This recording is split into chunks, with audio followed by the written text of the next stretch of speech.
Kitab 1 Tawarikh.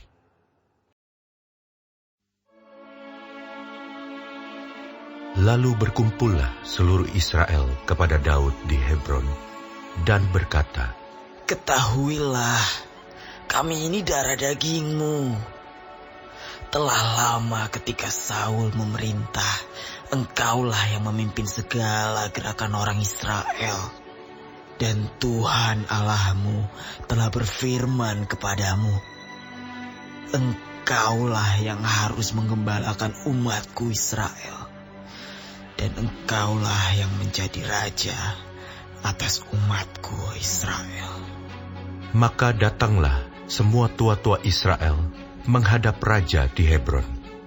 Lalu Daud mengadakan perjanjian dengan mereka di Hebron, di hadapan Tuhan.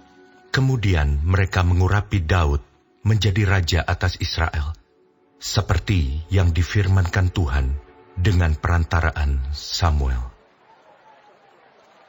Lalu Daud dengan seluruh orang Israel pergi ke Yerusalem. Itulah Yebus. Dan di sana orang Yebus adalah penduduk negeri itu. Penduduk Yebus berkata kepada Daud, "Engkau tidak sanggup masuk kemari." Tetapi Daud merebut kubu pertahanan Sion, yaitu kota Daud.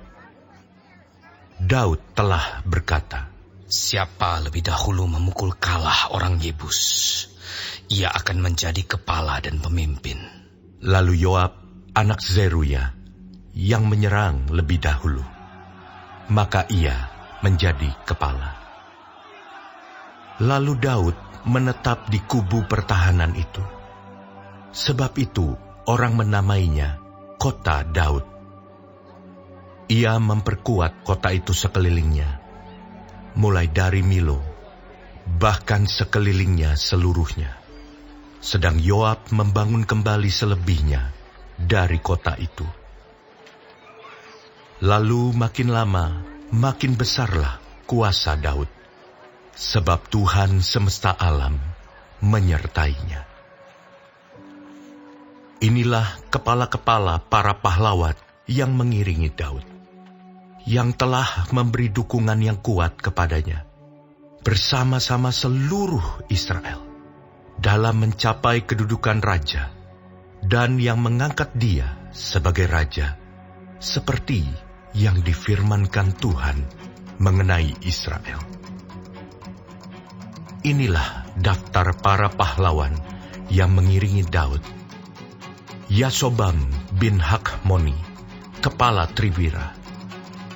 Ia mengayunkan tombaknya melawan 300 orang yang tertikam mati dalam satu pertempuran. Dan sesudah dia, Eleazar anak Dodo, orang Ahohi itu. Ia termasuk ketiga pahlawan itu. Ia ada bersama-sama Daud di Pasdamim, ketika orang Filistin berkumpul di sana untuk berperang.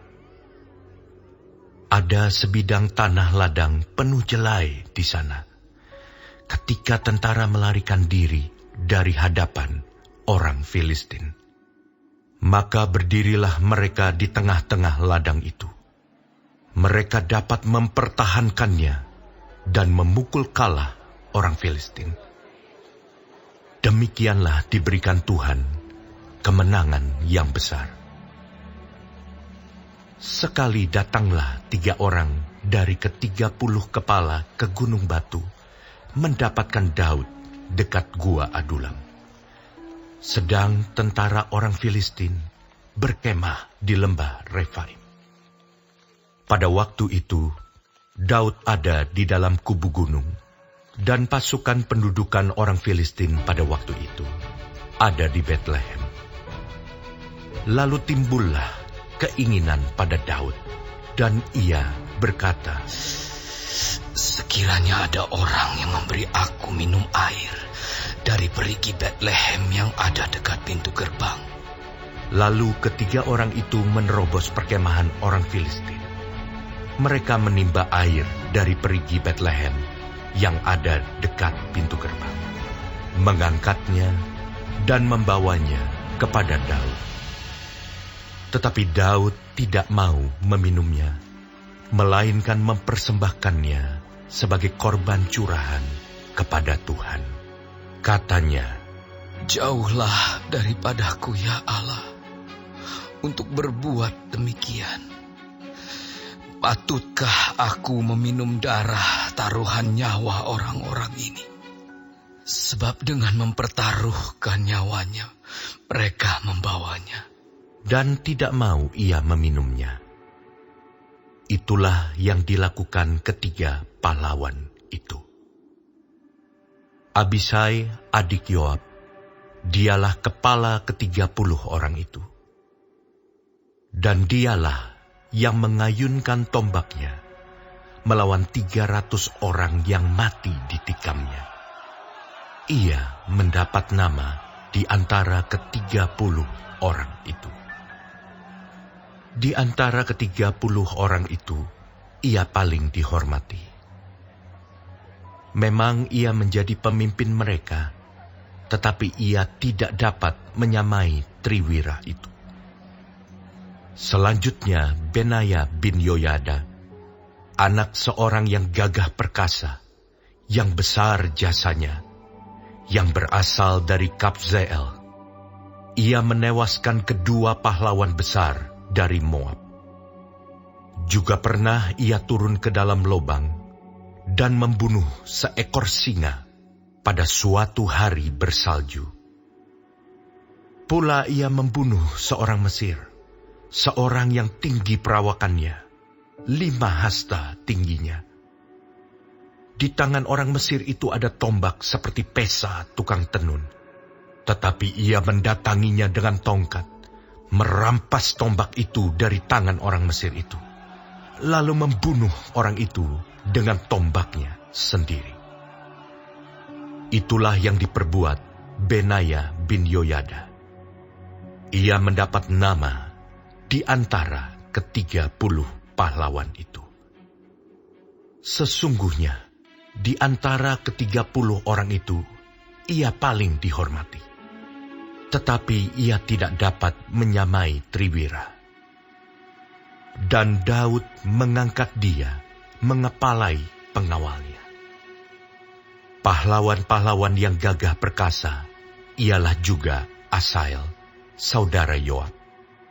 Selanjutnya Elhanan bin Dodo dari Betlehem, Samot orang Harod, Heles orang Peloni, Ira anak Ikes, orang Tekoa, Abiezer, orang Anatot, Sibkai, orang Husa, Ilai, orang Ahohi, Maharai, orang Netofa, Helet bin Baana, orang Netofa, Itai bin Ribai, dari Gibea, orang Benyamin, Benaya, orang Piraton, Hurai dari lembah-lembah Gaas, Abiel orang Bet Araba, Asmawet orang Bahurim, Eliahba orang Saalbon,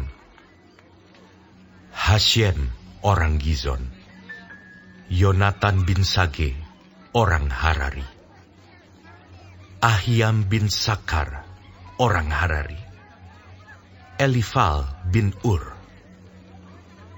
Hefer orang Mekerati, Ahia orang Peloni, Hesro orang Karmel, Naarai bin Esbai, Yoel saudara Natan, Miphar bin Hagri, Selek orang Amon, Naharai orang Beerot, pembawa senjata Yoab, anak Zeruya, Ira orang Yetri, Gareb orang Yetri, Uria orang Het, Zabat bin Ahlai, Adina anak Sisa orang Ruben, kepala orang-orang Ruben dan beserta dia ada 30 orang. Hanan bin Ma'aka, Yosafat, orang Mitni, Uzia, orang Asitarot, Syama dan Yeiel, anak-anak Hotam, orang Aroer, Yediael bin Simri, dan Yoha saudaranya, orang Tizi, Eliel, orang Mahawim, Yeribai dan Yosawia, anak-anak Elnaam, Yitma, orang Moab, Eliel, Obed, dan Yaasiel, orang Mezobaya.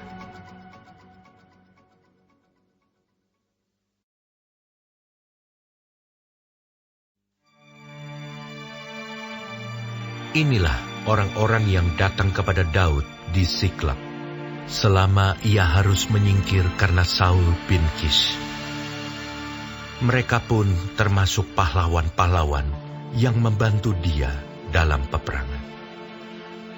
Mereka bersenjatakan panah dan sanggup melontarkan batu dan menembakkan anak-anak panah dari busur dengan tangan kanan atau tangan kiri.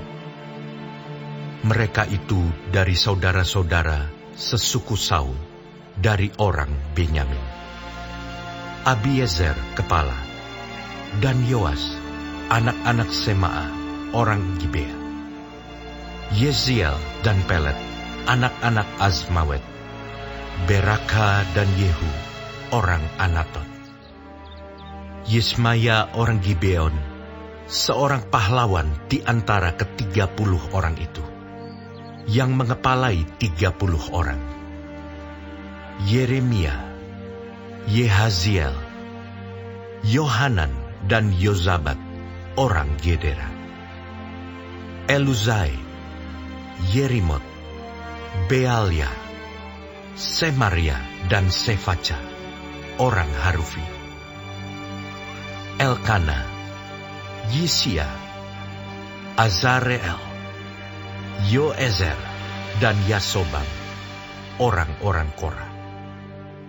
Yoela, Zebaja, anak-anak Yeroham dari Gedor. Juga dari orang Gad, ada yang memisahkan diri dan pergi kepada Daud ke kubu di padang gurun, yakni pahlawan-pahlawan yang gagah perkasa, orang-orang yang sanggup berperang, yang pandai menggunakan perisai dan tombak, dan rupa mereka seperti singa, dan cepatnya seperti kijang di atas pegunungan. Ezer kepala, Obaja orang kedua, Eliab orang ketiga, Mismana orang keempat, Yeremia orang kelima, Atai orang keenam, Eliel orang ketujuh, Yohanan orang kedelapan, Elzabat orang kesembilan, Yeremia orang kesepuluh, Makbanai orang ke-11. Mereka itulah dari Bani Gad, kepala-kepala pasukan. Satu orang yang paling kecil sanggup melawan 100 orang. Dan yang paling besar sanggup melawan 1000 orang. Mereka itulah yang menyeberangi sungai Yordan di bulan pertama. Sekalipun sungai itu meluap sepanjang tepinya, dan merekalah yang menghalau seluruh penduduk lembah ke sebelah timur dan ke sebelah barat. Sebagian dari Bani Benyamin dan Yehuda datang kepada Daud di kubu itu. Lalu keluarlah Daud menyongsong mereka. Berkatalah ia kepada mereka, "Jika kamu datang kepadaku dengan maksud damai untuk membantu aku, maka aku rela bersekutu dengan kamu. Tetapi jika untuk menyerahkan aku dengan tipu muslihat kepada lawanku, sedang aku tidak melakukan kelaliman, maka biarlah Allah nenek moyang kita melihat itu dan menghukum kamu. Lalu roh menguasai Amasai, kepala ke-30 orang itu. Kami ini bagimu, hai Daud, dan pada pihakmu, hai anak Isai. Sejahtera, sejahtera bagimu dan sejahtera bagi penolongmu, sebab yang menolong engkau ialah Allahmu. Kemudian Daud menyambut mereka dan mengangkat mereka menjadi kepala pasukan. Juga dari Manasye ada yang menyeberang memihak kepada Daud ketika ia bersama-sama orang Filistin memerangi Saul. Sebenarnya ia tidak menolong mereka, sebab setelah mengambil keputusan, raja-raja kota orang Filistin itu menyuruh dia pergi. Katanya, Mungkin dengan taruhan kepala kita, ia menyeberang memihak kepada tuannya, Saul. pada perjalanannya ke Ziklag, sebagian dari suku Manasye, Adnah, Yozabat, Yediael, Mikael, Yozabat, Elihu, dan Ziletai, kepala-kepala pasukan 1000 suku Manasye, menyeberang memihak kepadanya. Mereka ini membantu Daud melawan gerombolan, sebab mereka semua adalah pahlawan-pahlawan yang gagah perkasa dan kepala dalam tentara. Dari hari ke hari, orang datang kepada Daud untuk membantu dia, sehingga mereka menjadi tentara yang besar, seperti bala tentara Allah. Inilah jumlah pasukan bersenjata untuk berperang yang datang kepada Daud di Hebron, untuk menyerahkan jabatan raja daripada Saul kepada Daud, sesuai dengan titah Tuhan. Bani Yehuda yang mengangkat perisai dan tombak, ada 6.800 orang yang siap untuk berperang. Dari Bani Simeon, pahlawan-pahlawan yang gagah perkasa untuk berperang, ada 7.100 orang. Dari Bani Lewi, ada 4.600 orang. Ditambah dengan Yoyada, pemimpin kaum Harun, dan bersama-sama dia, ada 3.700 orang. Selanjutnya Zadok, seorang pahlawan muda yang gagah perkasa, dengan 22 orang pemimpin dari puaknya. Dari Bani Benyamin, saudara-saudara sesuku Saul, ada 3.000 orang. Sampai pada waktu itu, kebanyakan dari mereka masih tetap patuh kepada keluarga Saul. Dari Bani Efraim, 20.800 orang, pahlawan yang gagah perkasa. Orang-orang yang kenamaan di antara puak-puak mereka. Dari suku Manasye, suku yang setengah itu, ada 18.000 orang yang ditunjuk dengan disebut namanya untuk pergi mengangkat Daud menjadi raja. Dari Bani Isakar, orang-orang yang mempunyai pengertian tentang saat-saat yang baik, sehingga mereka mengetahui apa yang harus diperbuat orang Israel. 200 orang kepala, dengan segala saudara sesukunya yang di bawah perintah mereka. Dari Zebulon, orang-orang yang sanggup berperang, yang pandai berperang dengan berbagai-bagai senjata. 50.000 orang yang siap memberi bantuan dengan tidak bercabang hati. Dari Naftali, 1.000 orang pemimpin, dan bersama-sama mereka 37.000 orang yang membawa perisai dan tombak. Dari orang Dan, orang-orang yang siap untuk berperang, 28.600 orang. Dari Asyer, orang-orang yang sanggup dan pandai untuk berperang, 40.000 orang. Dari seberang sungai Yordan, yakni dari orang Ruben, orang Gad, dan setengah suku Manasye yang lain, orang-orang yang membawa berbagai-bagai senjata perang, 120.000 orang. Sekaliannya itu, prajurit-prajurit, orang-orang dalam barisan tempur, datang ke Hebron dengan tulus hati untuk mengangkat Daud menjadi raja atas seluruh Israel. Memang juga seluruh orang Israel yang lain dengan bulat hati hendak mengangkat Daud menjadi raja. Mereka tinggal di sana bersama-sama Daud 3 hari lamanya, makan dan minum, sebab saudara-saudara mereka menyajikan makanan bagi mereka. Juga orang-orang yang tinggal dekat mereka, bahkan dari Isakar, Zebulon, dan Naftali, membawa makanan dengan memakai keledai, unta, bagal, dan lembu, yakni bahan makanan tepung, kue ara, dan kue kismis, anggur dan minyak, lembu sapi dan kambing domba, dalam jumlah besar, sebab ada sukacita di Israel.